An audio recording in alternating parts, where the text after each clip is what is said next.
আসসালামু আলাইকুম বন্ধুরা। আজকে আমার ব্যক্তিগত বিষয় নিয়ে কিছু কথা বলবো। আমার জন্মের পরের থেকে আমি নিজেরটাই বলতেছি, আমার নিজের যুদ্ধ। এক হলো 10 মাস 10 দিন পরে আমি দুনিয়াতে আসার পরে আমার মা আমাকে নিয়ে যুদ্ধ করেছে 10 মাস 10 দিন গর্ভে রেখা। তারপরে এখান থেকে মাটিতে আসার পরে আমার মা আমার নিয়ে যুদ্ধ করেছে। তারপরে যখন আমি কিছু একটু সাবালক হচ্ছি, 5 বছর বয়স হয়েছি, তখন আমার শিক্ষার জীবনের যুদ্ধ আমি আরম্ভ করেছি। তারপরে এইভাবে শিক্ষার জীবন আমি শেষ করতে করতে করতে করতে যা আমি উচ্চশিক্ষিতা লাভ করেছি বা করি নাই, সেটা হলো আমার যোগ্যতার উপর, আমার নির্ভরের উপরে। তারপরেও এই শিক্ষার জীবনটা গেল যুদ্ধে।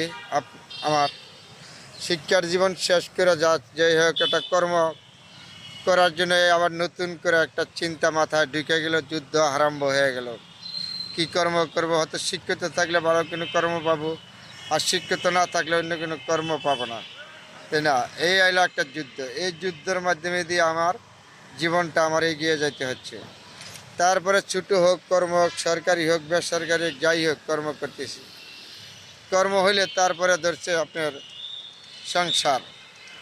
সংসার করতে হবে, আলা কালো হোক মেয়ে হোক সুন্দর হোক, জীবনের ধরনের সংসার। সংসার না করলে মানুষের কোনো মূল্য নাই। তাহলে সংসারে একটা ধান্দা।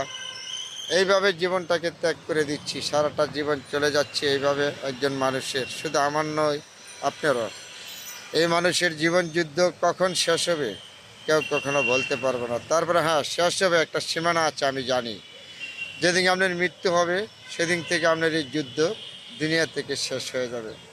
সেই যুদ্ধ থাকবে আপনার পরকালে। যদি ভালো করে যান সেই যুদ্ধে আপনি জয় করবেন পরকালে, আর যদি খারাপ করে থাকেন, খারাপ আপনার জবাবদিহিতে করতে হবে। একজন মানুষ যত উচ্চতাশীলই হোক, জেনে রাখবেন সেই মানুষটা কিন্তু একদিন চলে যাবে সব কিছু ছেড়ে। গাড়ি বাড়ি ধন দৌলত টাকা পয়সা কোনোটাই তার সাথে যাবে না। যাবে না, যাবে খালি কি জানেন ভাই, কী করেছে মানুষের সাথে আচার ব্যবহার ভালোবাসা, এগুলিই থাকবে। তারপরে আসেন সুন্দরকে আমরা সুন্দর বলি, মন্দকে আমরা মন্দ বলি।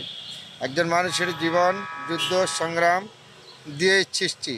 আল্লাহ পাক রব্বুল আলামিন এইভাবে আমাকে সৃষ্টি করেছে, আপনাকে সৃষ্টি করেছে। দুঃখের কিছু নাই, গল্পেরও কিছু নাই। তারপরে একটা কথা আছে, এখানে আমাদের সৎভাবে যতটুকু থাকবেন, যতটুকু চলতে পারবেন, আপনি ভবিষ্যতের জন্য আপনার মঙ্গলজনক সুন্দর হবে জীবন যাত্রা। আসেন আমরা ভুলগুলি যা হয়েছে, পিছনে ভুলগুলি আমরা এখন মুছে যাই, সামনের দিকে আমরা এগিয়ে যাই। যে কোনো বিষয় নিয়ে আমরা মন্তব্য করতে পারি। মন্তব্য করার আগে আমাদের আগে চিন্তা করার দরকার, মন্তব্যটা করার সাথে কি হইতে পারে, কি হবে।